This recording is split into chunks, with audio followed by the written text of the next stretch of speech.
Hey horror fans, happy October once again. Bored now, back with Rachel McDonald, and we return to the Haunting of Hill House on this video. This is going to be episode 3. It is called Touch, which probably indicates it's going to be a Theo themed episode. Try saying that 3 times fast, but Theo is the centre of this episode, back into her past, and I guess sort of explores her present and why she is with this one particular character, this one girl, why she is quite distant and standoff, and why she only seems to want a physical relationship and not sort of go any further.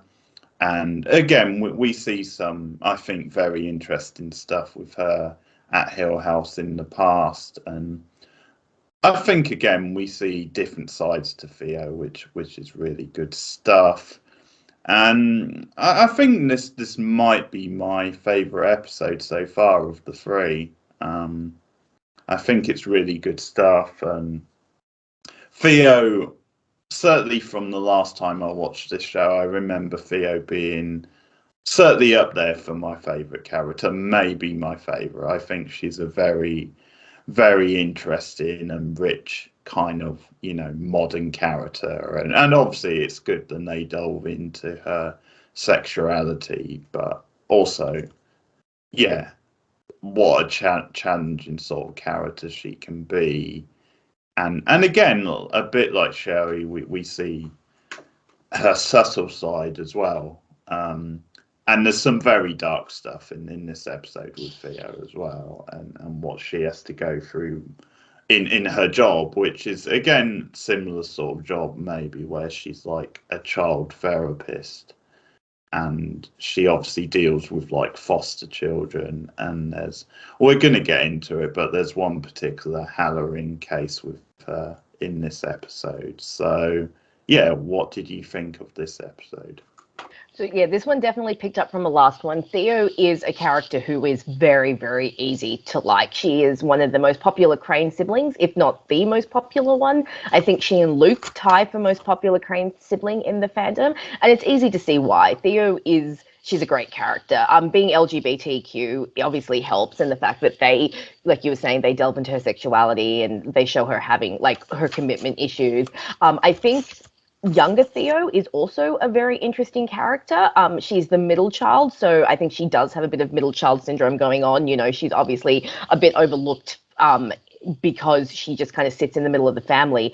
But I do like that they show how compassionate and caring Theo is. Even from a young child, you see how level-headed she is and how good she is at working with other children and helping other people through their experiences, such as when Mrs. Dudley there's a point where Luke is playing with the dumbbell in the kitchen, and Mrs. Dudley comes over and grabs his arm, and Theo's like, "What are you doing, Mrs. Dudley?" And Mrs. Dudley's like, "Well, it's dangerous." And Theo's like, "Well, that's all you need to say. Please let go of my brother." And she doesn't do it in a confronting way. She just does it in a very matter of fact, you can tell this kid that there's danger without manhandling him. Please don't manhandle my brother. And then you see, as she's become an adult, she's obviously still very, very good with kids. And of course, Theo has, and they go very much into it this episode, that we've had hints of it before and we've seen like little bits of it before, but Theo has something where when she touches something or someone, she can get a read off them. Now, it's never made specifically clear exactly what she reads or sees. Sometimes it seems to be a feeling. Sometimes she seems to relive experiences. Sometimes she seems to be able to read emotions, but some way, whenever she touches things, she can feel things from them. So we actually see her do it with inanimate objects. Like in the house, she's helping her father sort through some old junk that's in the kitchen. And her dad says, "Just watch out for anything valuable. We can sell valuable things." And she picks up a box and she says, "This is valuable." And then the dad opens the box and it turns out to be a really expensive old bottle of wine. And they're all like, "Well, how did you know it was in there?" And so you can see that sometimes it works with inanimate objects, but she's obviously channeled it into working with kids, as you said, foster kids. And again, I think this is reflecting how their childhood has affected their choices as adults and affected their career paths. So Shirley became a funeral director, Stephen became a writer writing about the horrors of the supernatural, and Theo decided to help foster children because she and her siblings became foster kids, which we find out revealed in, I think, a later episode, but we're going to get into spoilers anyway. They were sent to live with their aunt after everything happened with their parents. So Theo obviously feels a connection to these kids. She's obviously very good with them. But again, it feels a little bit like Shirley working the funeral home, a little bit self-flagellating. It's almost like all these kids grew up and didn't quite want to let go of their trauma, and so they found ways to channel it in their jobs, but that meant that they continued to be surrounded by their trauma. So if Steve continues to write about people who experience like supernatural events that take their family, he's going to keep reliving his mother's death. Shirley's going to keep reliving her mother's death as she goes through the funeral home, and Theo is going to continue to relive her own childhood of being a foster kid as she works with other foster kids. So I find it interesting that these Crane siblings grew up to almost trap themselves into their trauma by the jobs that they chose. I thought that was an interesting, just kind of an interesting thing to show how they are still very much stuck in the past. Even though they all seem like they've moved on through their jobs, you can see that each of them still carries the past with them and still carries a little bit of that with them. So I did quite like this episode, and I thought that it expanded on Theo's character really well. And through her work, so we'll get into this unsavory storyline here. So this particular one, we see her focusing on a girl who is being terrorized by an entity called Mr. Smiley. And again, we have this kind of blurring of the, not supernatural, but of how trauma can manifest itself as monsters, as things that we create to mask the real trauma. So this girl is calling this Mr. Smiley a monster. He comes to visit her and he hurts her. And of course, we're getting hints of what exactly is going on here. And then we see Theo actually go to the house and go to the basement where the girl says these things happen. And we see her actually relive this girl's traumatic, like the molestation that she's been undergoing. And it's actually quite horrifying to see Theo put herself through this. And you get a sense of how many kids she's helped this way. But you do have to wonder what a toll it takes on her to constantly relive these experiences that these children are having. And it kind of makes you understand why she doesn't want to have a relationship, why she doesn't want to connect with other people. If she's seeing this kind of ugliness every day, if she's dealing with these kind of emotions every day, at the end of the day, she doesn't want to have to deal with that. She just wants someone to go home and feel good with for a little while. And I think it really shows why Theo is so closed off. So, I mean, do you agree? Do you think that they do a good job with Theo's character? Yeah. Yeah, definitely. I mean, the stuff in the past was very interesting with her because it sort of impresses you, I think, how she has this maturity ahead of her years in some ways, the way she deals with, like, handles that situation with Mrs. Dudley. And sort of interesting just thinking about at the moment, because of course Flanagan has this new show at the moment, Midnight Mass, which is very heavy on the religion. And so it's obviously something he's interested in. But I think the way it's dealt with in Hill House is obviously a bit more to my liking. But I think with Theo in that scene, it impression that maybe from her point of view, she was quite cynical of religion. But putting that to the side, I think she handled it in the exact right way anyway. And it's sort of interesting how in the present scenes, you wouldn't think of Theo as a natural leader sort of thing. It's almost like she doesn't want that responsibility. But in the past scene, she actually seems like the most mature one. Yeah. In some ways. So, yeah, definitely. Yeah, no, that was really good stuff with her in the past, and obviously they sort of return a bit more to the horror stuff in this episode. I think there's quite a bit more horror, which again is, I think, very well sort of handled. Scenes actually with Shirley and with Theo when they're together as sisters. I think they've got a good chemistry. I think they make for a natural sort of sister pairing, and I like the scenes of them sitting out on the porch sort of talking about their day, and those are good scenes. I think they feel like really natural, like siblings, and they just come together really nicely. Because in a way, Theo, they have this sort of like spark where Theo isn't afraid to like call Shelley out on her bullshit. And I think they're both sort of like that, probably Theo more so, but they do have some nice scenes when they're sitting out on the porch. But yeah, there's some good horror stuff in the past and also in the present. I think I guess it's a good time to talk about what happens in that plot with her. Find out that it's actually again, this is a great horror element to show how certain things that you take on board can just work their way into your mind. So Theo has kind of a vision of Mr. Smiley when she's asleep, but again, it's almost like it's showing that she's reading what happened to the girls, because you see her. Again, this is very creepy, guys. So maybe just a trigger warning. We are going to discuss molestation and child abuse right now, so just keep that in mind.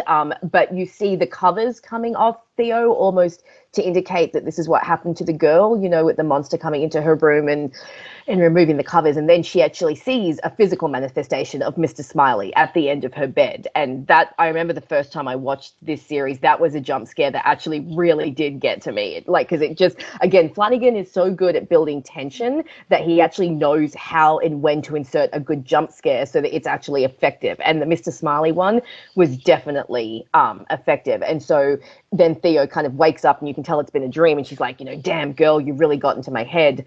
And then when she goes to the basement and she's lying on the couch and she's feeling the assault, she looks up into the ceiling and she sees an outline of the pattern in the wood has formed a crooked smiley face. So you see where the origins of Mr. Smiley comes from, how this young girl has obviously been attacked on this couch and has looked up and seen this etching in the wood, and that has manifested as this monster. And again, I think it really plays into that what is a ghost theme, that I know I keep pounding this one home, but I feel like it's such an important theme for this particular show. This, what is a ghost? What is a monster? What are the things that we create in our minds to shield us from the real horrors that are going on? Because obviously kids who have experience with molestation and with being abused or being groomed, they can create monsters in their heads to protect themselves from the real harm that's being done. Because we do find out, and sadly this is the case in so many cases of child abuse, that it is coming from within the family.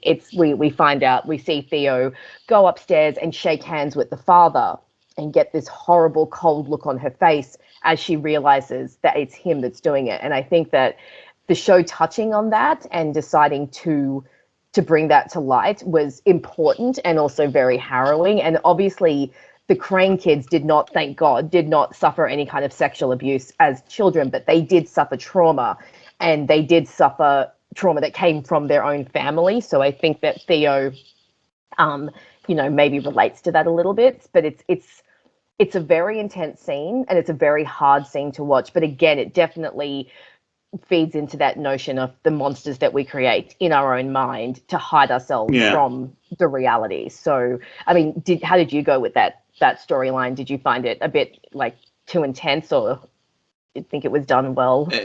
Well, certainly done well, yeah. But definitely agree. Then it would bring up trauma for people who've been through, and obviously even for us, it was very traumatic.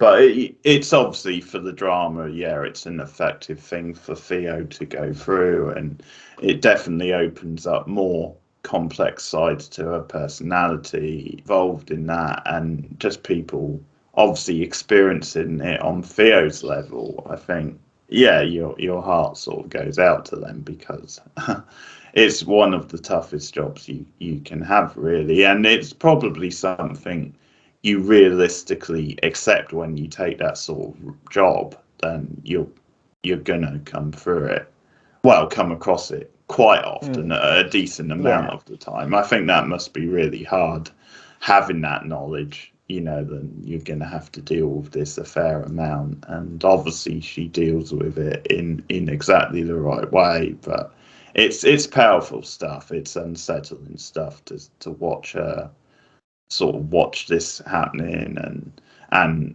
it definitely opens up Theo and makes a lot of sense why she is quite withdrawn.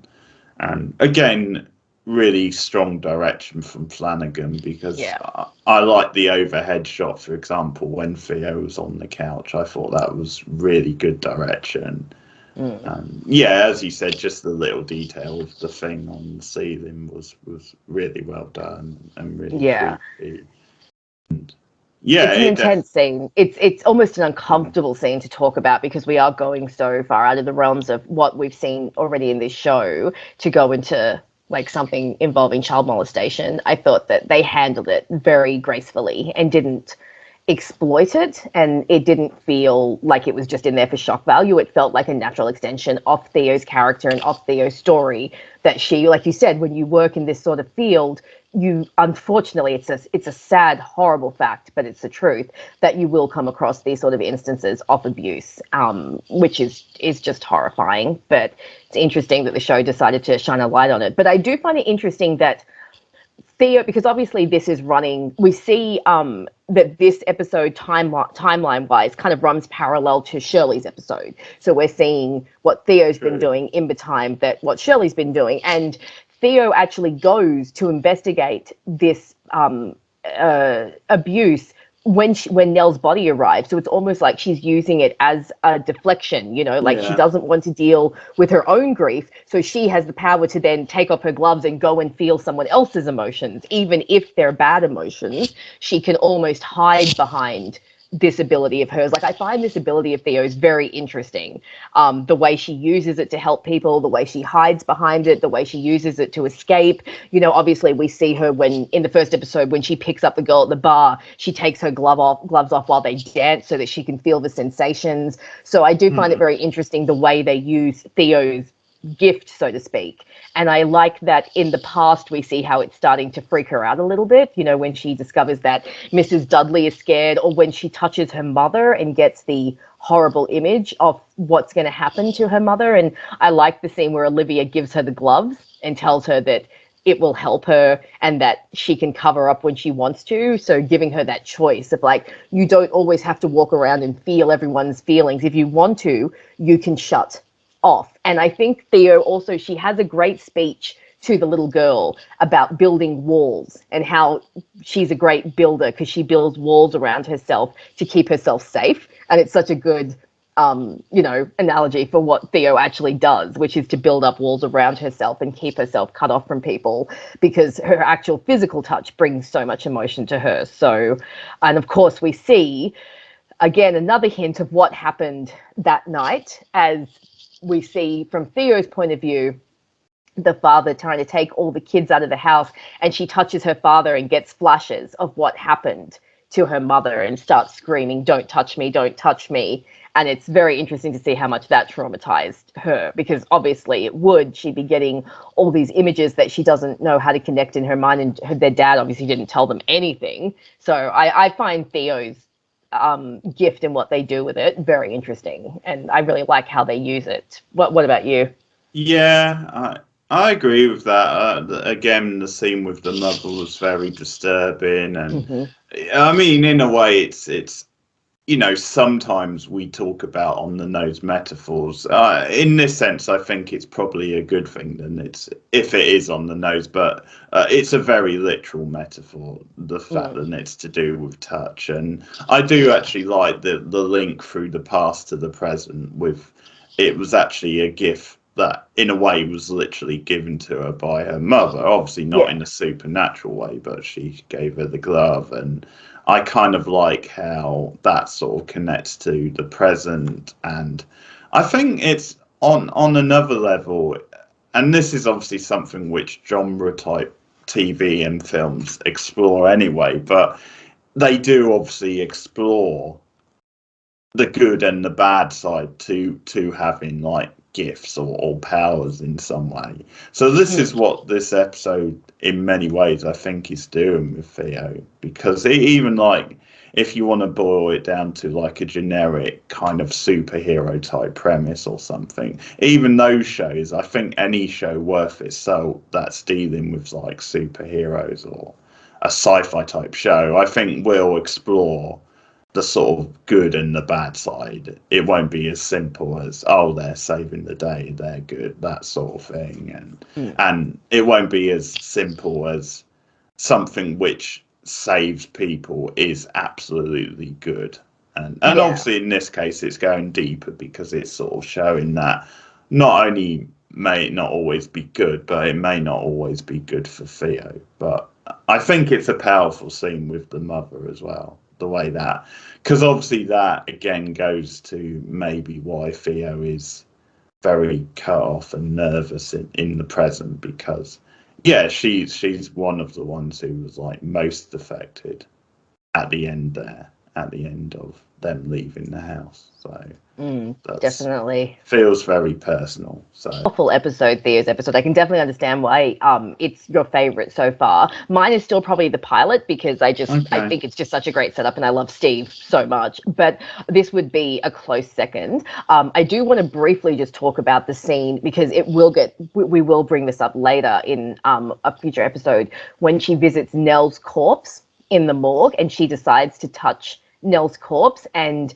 she touches her and then we just get this look of horror appear on her face and Katie's acting in this scene is brilliant and she just kind of stumbles away from Nell, falls to the floor and then just lets out this blood-curdling scream of horror and you want to know so badly what she's just experienced, but by the same token it's obviously traumatized her so badly that you kind of don't want to know. It's like what did you just see, what did you just experience that was so bad that you have almost had like a little mini breakdown, and this will be brought up later on and the conclusion is actually kind of devastating, but I like this setup here that there is something so devastating when she touches Nell that it's brought her to her knees. I thought that scene was really well done. In these opening episodes has become such a good, really just nails the experience of death and the process that people go through. And that's why it's such an impressive show, because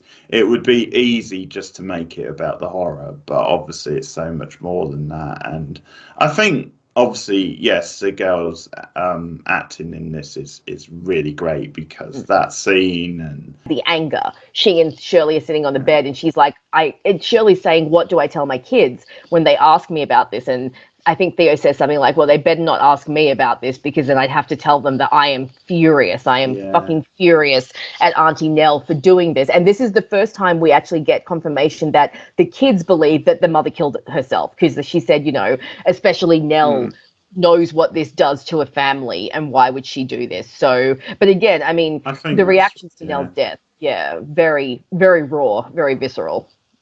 Yeah, I really like the acting in those scenes, and I mean, obviously I think that brings up a couple of other points. I think because I mean, first of all, some of the stuff with Luke as a boy was really good in this episode. With him in the elevator shaft, and I really wish people use those elevator shafts now. They're really cool the way they look. Cool, aren't they? But yeah, that's obviously devastating there because obviously, there's this idea and again, it's not made clear. It could be supernatural or it could just be a malfunction on the thing, but it appears as though something's controlling it, maybe because obviously Theo tries to like just lower him down, and I think it's one of those things, it's like almost dramatic kind of irony in some ways. It's like as soon as she said, don't worry, I'll do this, but just don't tell the parents, sort of thing, you obviously know something's going to go wrong. And they do again good job with the contrast shot, because you have a contrast of her going down into the basement in the past with Luke, and then her in the present with the other basement in the foster parents' home. So that again is good link-up shots and really good end to the episode actually, with the girl who obviously she's seeing and sort of a good character beat for the girl, because it's just at this stage anyway, just a small little character. But I really like how the girl is just there for Theo, and again it digs further into Theo's why she has this distance, and it obviously that's the point where it contrasts with what happened with the mother in the past. But again, just talking a bit about that scene, I do like the way Theo lays it out on the table with her and is honest, and it's like, yeah, you really want to talk about my day? Well, this is what happened with my day, and the girl's reaction is great. I think it shows them this is a person on the level, and this is a person who does like Theo for Theo and wants to be in a relationship with her. And it's sort of, in a way, it's quite sort of sweet. Then it's like, okay, yeah, I'm here. I want to be here with you. So whichever way you want to play this, because obviously at that point, Theo, she just wants a physical connection, because it's a lot easier than confronting the stuff she's been through that day. But I really like the last line where she's like, yeah, just touch me, sort of. Yeah. Because in a way, it sort of like parallels like the need for a physical touch, a sexual touch, but also, just intimacy in general. Yeah, someone being like with you in that moment. So definitely. Yeah, it's a nice juxtaposition as well, as I was talking about before with Theo's gift, how it can be both good and bad. And you see in the final shot the bad of it and the good of it, where you see her in the past having touched her father and seeing the devastating things that happened to her mother, and she's screaming, don't touch me, don't touch me. And then that cuts to her with, I think her name is Jamie, I can't remember exactly, but with her date, and she's saying, touch me. So it's showing how she can use her gift for both good and bad. Like, she can use it can channel very bad emotions, but it can also channel very good emotions. And when she needs it to, it can be a good thing, a safe thing for her. It's just that she needs to learn how to balance both the good and the bad. Yeah. And by putting the gloves on, she's kind of cutting herself off from learning how to balance everything. And this will come up again as we go through the episodes, but just keep in mind the gloves and the way she uses the gloves as a shield, because it's stopping her from experiencing the full range of her gift and figuring out how to find a balance within it. So yeah, I do think that final shot of it's a good one. Yeah, in a way, again, it works on both sides of her life, professional and personal. It's sort of having a damaging effect on both ends. And also, it's probably something we can return to anyway in future episodes, but also the stuff with Steve in the book was quite interesting, because the stuff with, like, I think it's Sherry or something is it Sherry who makes the comment about it being blood money, because essentially he's selling that's Shirley. Which is a very interesting comment, and at the time it looks like most of the family is going to side with Sherry, and that's another interesting discussion we can have later on in another episode, because how we feel about Steve in the book. But Theo has a very grounded approach to that whole thing. She's kind of like, I don't want this continuing to like sort of control my life, be a part of my life, so I don't care, basically. I mean, I'm sort of happy to take the money and just move on with my life. And you can definitely understand that sort of way of thinking,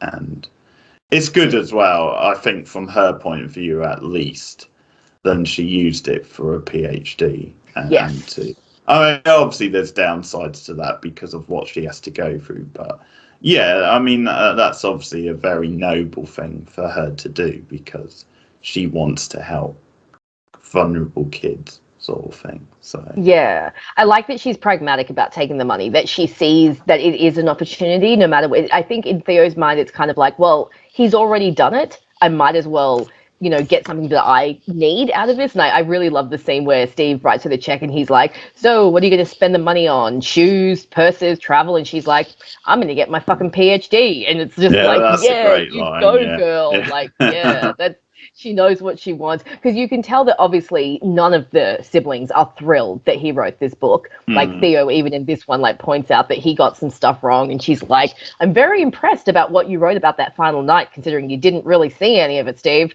And Steve's just like, "Yeah, okay." So you can tell that she's got issues, but I do like that she is pragmatic enough to see an opportunity and see. Obviously, she wants to get her PhD to go and help people further. So yeah, I really do. I love that line where she's just like, "Yeah, I'm gonna get my fucking PhD," and you're like, "Yeah, you are, girl. Yeah, you're awesome." So it's very easy to see why Theo is such a favorite character. She's a very yeah. I think overall her episode is just brilliant. It's a great, strong episode. It delves into some really harsh topics in a very respectful and I think a very well done way, so that it's not too triggering for those who might have experiences.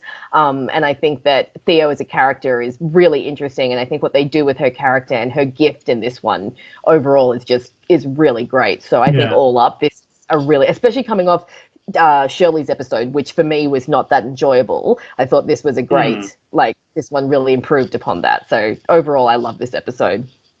Yeah, I agree. Okay, so that's the third episode of The Haunting of Hill House. Let us know your thoughts in the comments below. What do you think about Theo as a character? What do you think about this episode? And obviously, we talk about any general themes that we've discussed, obviously. Yeah, and let us know. I will just say don't go any further than this episode in your comments, because we're obviously working through the series and there will be people following the episodes who might not have seen any further. So just be mindful of that in the comments. But let us know your thoughts once again. We will continue with The Haunting of Hill House. We're obviously doing lots of extra episodes for October, for Halloween. We're doing movie reviews together as well. We've got a top 10 list planned, which should be up quite soon in the future. And we're also at some point going to do the Chucky TV show. We've been talking about that. So that's obviously coming out in the next couple of weeks. And it's something we're both excited to see. So that's something we will be covering before long as well. So again, share us out on social media and let us know your thoughts on this episode. And we'll be back with more Haunting of Hill House soon. So thanks for listening. See you again. Goodbye.